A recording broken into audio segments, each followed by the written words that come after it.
तो थीटा का मान जब 45 डिग्री होता है, आई थिंक मेरे हिसाब से आप भूल नहीं पाओगे आप, ठीक है, और वो आपको अच्छी तरह निकालना आ गया। सेम ऐसे ही अभी हम निकालने वाले हैं 30 और 60 पे, 30 और 60 पे बात करेंगे भैया, टेंशन मत लो, इसको भी नहीं भूलोगे, ठीक है, वादा है हमारा यार। देखो एक ट्राइंगल की आपको जरूरत पड़ेगी। अब की बार मैंने एक ट्राइंगल लिया है और इस ट्राइंगल से मैंने यहां से एक परपेंडिकुलर डाला है, ठीक है। क्यों डाला है? क्योंकि मुझे 30 और 60 चाहिए ना। अभी समझ में आ जाएगा क्यों डाला है। देखो ए, बी और सी और ये डी, क्लियर। यहां से 90 डिग्री बनाया है तो इधर भी 90 डिग्री होगा क्योंकि परपेंडिकुलर डाला है ना। अब मुझे एक बात बताओ, मैंने जो एबीसी ट्राइंगल लिया था ना, उस एबीसी ट्राइंगल में मैंने एक ऐसा ट्राइंगल लिया जिसकी तीनों की तीनों लेंथ आपकी बराबर है। ये वाली लेंथ और आपकी जो ये वाली लेंथ है वो बराबर है। हमने एक ट्राइंगल लिया है एबीसी, जिससे मैंने कहा है कि आपकी जो ईच साइड है, जो तीनों की तीनों जो आपकी साइड है ये बराबर है। कौन सी वाले? देखो सबसे पहले थोड़ा सा यहाँ पे आपको बता देते हैं क्योंकि चीजें आपको तभी समझ में आएंगी। एबीसी में क्या है, आपकी जो तीनों की तीनों साइड है वो ए बी बराबर बी सी बराबर ए सी है। ऐसा हो सकता है, ऐसा समबाहु त्रिभुज में होता है जिसमें तीनों की तीनों भुजाएं बराबर होती हैं। ऐसा ये हमने ट्राइंगल लिया है और जिसमें हमने ए से और बी सी पे हमने एक परपेंडिकुलर डाला है, लंब डाला है, तो ठीक है, ये यहाँ पर 90 डिग्री बना रहा है। इतना क्लियर हो गया? ओके। अब एक बात बताओ मुझे, यदि ए बी बराबर बी सी बराबर ए सी है तो क्या मैं यहाँ पे के लिख दूं कि सर बराबर के होगा? क्यों लिख दिया? क्योंकि सर पता नहीं है, हो सकता है इसकी वैल्यू 2 हो, इसकी वैल्यू 2 हो, इसकी वैल्यू 2 हो, इसकी 7 हो तो इसकी भी 7 हो जाएगी, इसकी भी 7 हो जाएगी, लेकिन फिक्स नहीं पता ना भैया। तो फिक्स नहीं पता तो हमने एक वैल्यू लेके चल रहे हैं, एक वेरिएबल लेके चल रहे हैं, ठीक है। और ये वेरिएबल की मान क्या क्या हो सकता है कि सर कोई भी पॉजिटिव नंबर हो सकता है, 2, 5, 7, 10, 15, 20, 25, 30, 25, हमें नहीं पता, ठीक है भैया। चलो ये हमें ऐसा हमने कंसीडर किया है, अब ये हम मान के चल रहे हैं। अच्छा मैं आपसे क्वेश्चन कर रहा हूं, यदि तीनों की तीनों साइड बराबर हो किसी भी त्रिभुज में तो उसका एंगल कितना होता है? कि सर उसका एंगल 60 डिग्री होता है। क्या होता है? 60 डिग्री होता है, 60 डिग्री होता है। तीनों, ये वाला भी 60 होगा, ये वाला भी 60 होगा, ये वाला भी 60 होगा, जो कि हमने अपनी पिछली कक्षाओं में बहुत बार पढ़ा हुआ है, ठीक है। फिलहाल समझने पर ध्यान दें। अब मुझे बताओ, यदि मैंने यहां से लंब डाला है तो ये वाला एंगल मेरा 2 भागों में बढ़ जाएगा, तो ये कितना बचेगा? 30 डिग्री और ये कितना बचेगा? 30 डिग्री। क्लियर? इसमें किसी को कोई डाउट है क्या? 60 डिग्री के तो होंगे, 60 के तो होंगे। चूंकि हमने यहां से लंब डाला है तो ये हमारा 30 में डिवाइड हो जाएगा। क्लियर भैया? ठीक है, क्लियर होना चाहिए, क्योंकि जब तक क्लियर नहीं होगा हमें मजा नहीं आएगा, फिर पढ़ाने का क्या ही फायदा। अब देखो, चूंकि हम बात किसकी करने वाले हैं कि सर हम बात करेंगे 30 और 60 की, तो हमें पता होना चाहिए तीनों की तीनों लेंथ। ये वाली लेंथ पता चल जाए, ये वाली लेंथ पता चल जाए और ये वाली लेंथ अगर पता चल जाए ना, तो फिर तो सर कोई डाउट ही नहीं है, ठीक है। देखो अभी थोड़ा सा एक चीज समझ लो, हमने जो यहां के लिया था ना, इस के को मैं 2k कर रहा हूं। क्या कर रहा हूं? 2k। वेरिएबल है, कुछ भी हो सकता है। 2k क्यों किया वो थोड़ा सा मैं आपको बता देता हूं। देखो इसकी वैल्यू आपकी k है,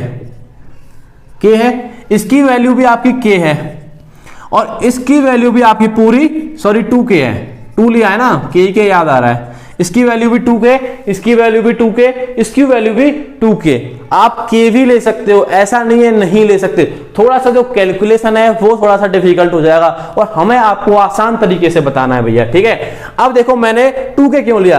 क्योंकि जब ये परपेंडिकुलर डलेगा तो ये BC को 2 बराबर हिस्सों में बांट देगा। तो सर मैं इससे ये कह सकता हूं कि इसकी वैल्यू k हो जाएगी और इसकी वैल्यू k हो जाएगी, क्योंकि टोटल तो 2k है ना भैया।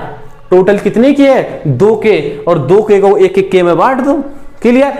और यदि मैंने इसको यहां पर जैसे पहले k लिया था, अगर मैं k ही लेता तो k/2 और k/2 आ जाता, जिससे कैलकुलेशन थोड़ा डिफिकल्ट हो जाती, ठीक है। इसीलिए मैंने इसको 2k कर लिया, क्योंकि मैंने समझ गया देख के कि इसको तो डिवाइड करना है ना अभी, तो 2k लेके चलेंगे। वेरिएबल है, यदि यहां वैल्यू 10 हुई तो k 5 होगा, यदि 20 हुई तो 10 होगा, और कुछ हुई तो k की वैल्यू चेंज होती रहेगी। उससे कोई दिक्कत है क्या? नहीं होनी चाहिए फिलहाल। अब देखो ये वैल्यू पता है, ये वैल्यू पता है, क्या मैं AD की वैल्यू नहीं निकाल सकता? कि सर निकाल सकते हो, कौन रोक रहा है, पाइथागोरस लगा देंगे।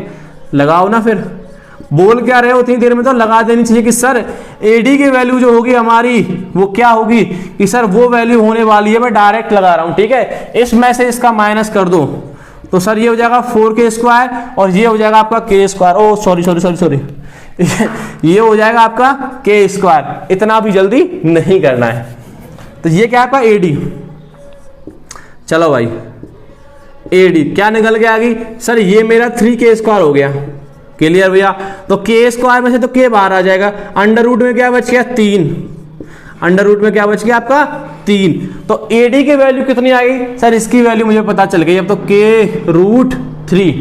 कि सर अब चाहे आप 30 की बात कर लो चाहे 60 की बात कर लो, हमें फर्क नहीं पड़ता, क्योंकि हमारे पास इसकी भी लेंथ है, इसकी भी लेंथ है, और सर अब तो इसकी भी लेंथ है AD की भी। ठीक है भाई, अब एक एक करके डिस्कस तो करेंगे।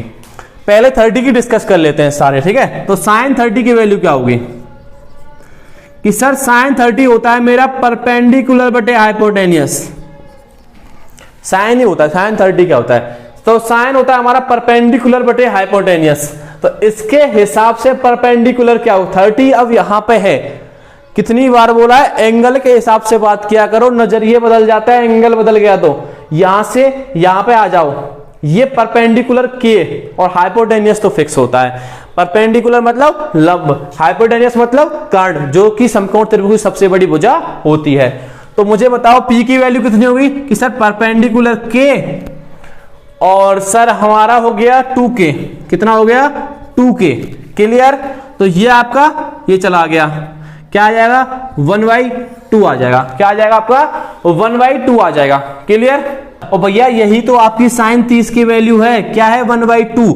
जरा cos 30 की भी बात कर ले, लगे हाथ है सबकी बात करेंगे, क्योंकि छोड़ना आज किसी को भी नहीं है। cos 30 में कि सर मुझे बेस चाहिए, क्या चाहिए बेस चाहिए, और भैया बेस बटे आपको हाइपोटेनियस चाहिए। बेस क्या है कि सर इसके हिसाब से तो बेस मेरा ये हो जाएगा, और हाइपोटेनियस तो सर फिक्स ही है, वो आपका क्या है k√3 और आपका हाइपोटेनियस है आपका 2k। तो k से तो k गया भैया, क्या बच गया √3/2। आया कि नहीं आया? आना चाहिए, ठीक है। और अब बताओ tan 30 की वैल्यू निकाल लें, इधर ही निकाल लेते हैं। चलो tan 30 की वैल्यू कि सर tan का मान होता है परपेंडिकुलर बटे बेस, परपेंडिकुलर बटे बेस होता है, ठीक है। परपेंडिकुलर क्या है इसके हिसाब से, सर मेरा परपेंडिकुलर k है, बेस सर बेस मेरा k√3 है, तो ये से गया ये आ गया 1/√3। क्या वैल्यू निकलनी है, धड़ल्ले से वैल्यू निकल रही है, ठीक है। धड़ाधड़ बोलते हैं, धड़ाधड़ मशीन चल रही है, तो मशीन काम कर रही है ऑटोमेटिक। एक बार आपने सेटअप तैयार किया है उसके बाद सारे मान ऑटोमेटिक निकल रहे हैं, sin 30 cos 30 tan 30। तो सर उसके बाद तो और भी तेज निकलेंगे, क्योंकि tan का उल्टा होता है cot, तो cos 30 की वैल्यू कितनी आ गई, इसका उल्टा करेंगे तो √3। और सर sec जो होता है sec 30 की बात करें तो cos 30 का उल्टा हो जाएगा, cos 30 की वैल्यू अब ये हो जाएगी आपकी 2√3। क्लियर? जहां डाउट आए वहां बता देना। cosec 30 की बात करेंगे तो कि सर कुछ नहीं है, सिंपल है कि जो sin 30 की वैल्यू आई है उसका उल्टा कर दो, तो ये आ जाएगा 2। ठीक है भैया, ये आपके tan 30 cot 30 sec 30 और cosec 30 sin 30 और cos 30 की वैल्यू निकल के आ गई है। मतलब हमने 30 में डिस्कस पूरा कर लिया है, ठीक है। सेम ऐसे ही डिस्कस करने वाले हैं अभी हम किस पे 60 पे। तो भाई ये वाला जो पोर्शन है ना इसको नोट कर लो, ठीक है, क्योंकि मैं यहीं पे लिखने वाला हूं अभी 60 की वैल्यू भी। तो पहले तो ये बताओ मजा आ रहा है ना, चीजें समझ में आ रही हैं? अब लग रहा है ना कि मतलब कुछ मुश्किल नहीं है ट्रिग्नोमेट्री में, ठीक है ना। तो बस समझने की बात है यार, समझा करो चीजों को। अब देखो sin 60 की बात करेंगे, किसकी बात करेंगे sin 60 की। क्या होता है कि सर वही परपेंडिकुलर बटे हाइपोटेनियस होता है, ठीक है। अब बताओ 60 उसके हिसाब से ये है, आप चाहे ट्रायंगल ये भी यूज कर लो कोई दिक्कत नहीं है, चाहे ये यूज कर लो कोई दिक्कत नहीं है। 60 यहां से है, अब इसके हिसाब से परपेंडिकुलर ये हो जाएगा, सामने वाली भुजा जो होती है ये परपेंडिकुलर, ये हाइपोटेनियस मतलब कर्ण, ठीक है। हिंदी वालों बच्चों को कोई दिक्कत तो ना आ रही ना, इंग्लिश वालों को आनी चाहिए। मैं ट्राई करता हूं कि यार आपको दोनों ही लैंग्वेजों में थोड़ा सा इसको बता के चलूं, ठीक है। बाकी यार आपको थोड़ा सा तो समझना पड़ेगा चीजों को। अब देखो परपेंडिकुलर कितना है सर, मेरा जो लंब है वो k√3 है, क्लियर। हाइपोटेनियस आपका 2k है, ये k से k गया, क्या आया सर √3/2। √3/2 आपने वैल्यू फाउंड आउट कर ली है, मशीन अभी भी धड़ाधड़ काम कर रही है, ठीक है। अभी cos 60 कि सर बेस बटे हाइपोटेनियस, ठीक है भैया। बेस बटे हाइपोटेनियस क्या है कि सर मेरा जो बेस है ना वो मेरा बेस इसके हिसाब से k है और इसमें हाइपोटेनियस मेरा 2k है, तो ये आ जाएगा k/2k। k से k को उड़ा दिया, 1/2 आ गया, इसकी भी वैल्यू आपने निकाल ली। इधर आ जाओ, tan 60 सर tan की वैल्यू होती है परपेंडिकुलर बटे बेस, ठीक है भाई। परपेंडिकुलर क्या है इसके हिसाब से सर k√3 और बेस क्या है कि सर k, तो k√3/k से k को उड़ा दूं, ये लो तलवार चला दी, ठीक है। और ये आ गया आपका √3। अब बताओ साइन की वैल्यू निकल गई, कॉस की वैल्यू निकल गई, टेन की वैल्यू निकल गई, फिर से वही नेक्स्ट इनकी निकालने की जरूरत नहीं पड़नी चाहिए, क्योंकि साइन की जो वैल्यू टेन का उल्टा क्या होता है कॉट, और cot 60 की वैल्यू कितनी हो जाएगी कि सर इसका उल्टा हो जाएगा, तो इसका उल्टा 1/√3, √3 का उल्टा 1/√3, ठीक है भाई। अब sec की वैल्यू चाहिए, और sec किसका उल्टा होता है sec 60 कि सर sec होता है मेरा cos का, और cos क्या है भाई 1/2, तो इसकी क्या हो जाएगी 2, ठीक है भाई। और देखो sin से बनेगा आपका cosec, क्या बनेगा आपका cosec 60, तो भाई cosec क्या है आपका √3/2, तो क्या बन जाएगा आपका 2/√3। ये आपका हमने फुल डिस्कशन कर लिया है 30 और 60 थीटा पे, ठीक है। अभी हम बात करेंगे आपकी 0 डिग्री पर, अलग से बात करेंगे यार, तो ये थोड़ा सा और इंपॉर्टेंट हो जाता है, इसको समझना थोड़ा सा, क्योंकि इसको मैंने सबसे लास्ट में डिस्कस कर रहा हूं। इसका मतलब कि आपकी जो चीजें पहले ये समझा दी हैं, ये समझने के बाद वो चीज समझने में थोड़ा आसानी रहेगी, इसलिए ज्यादा फोकस की जरूरत पड़ेगी आपको 0 डिग्री और 90 डिग्री समझने में, ठीक है।